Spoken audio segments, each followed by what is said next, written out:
आइए आज हम जानते हैं जितिया व्रत की कथा।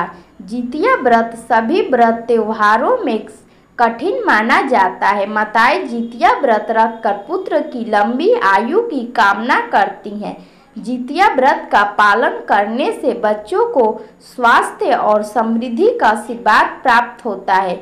वहीं इस दिन जितिया व्रत कथा का पाठ भी अवश्य करना चाहिए, जो इस प्रकार है। पौराणिक कथाओं के अनुसार एक समय की बात है, गंधर्वों के राजकुमार जीवमुतवाहन अपने परोपकार और पराक्रम के लिए जाने जाते थे।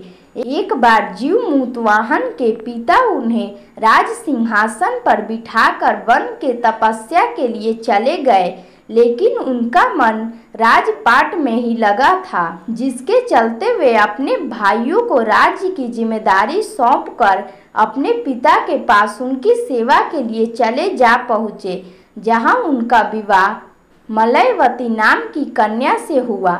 एक दिन भ्रमण करते हुए उनकी भेंट एक वृद्ध स्त्री से हुई, जो नागवंश से थी।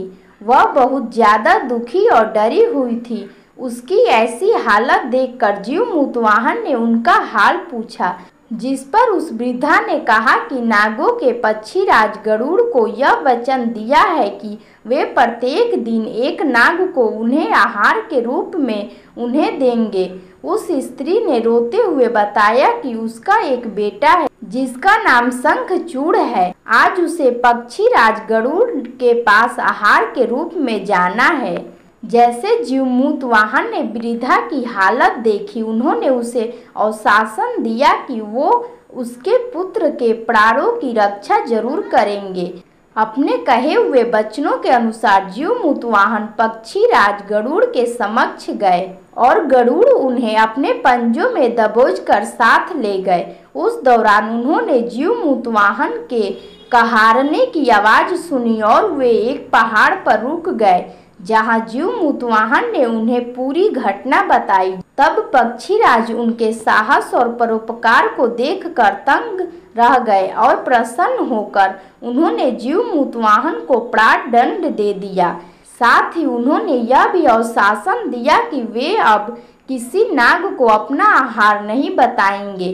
तभी से संतान की सुरक्षा और उन्नति के लिए जीवमुतवाहन की पूजा का विधान है, जिसे लोग आज जितिया व्रत के नाम से भी जानते हैं।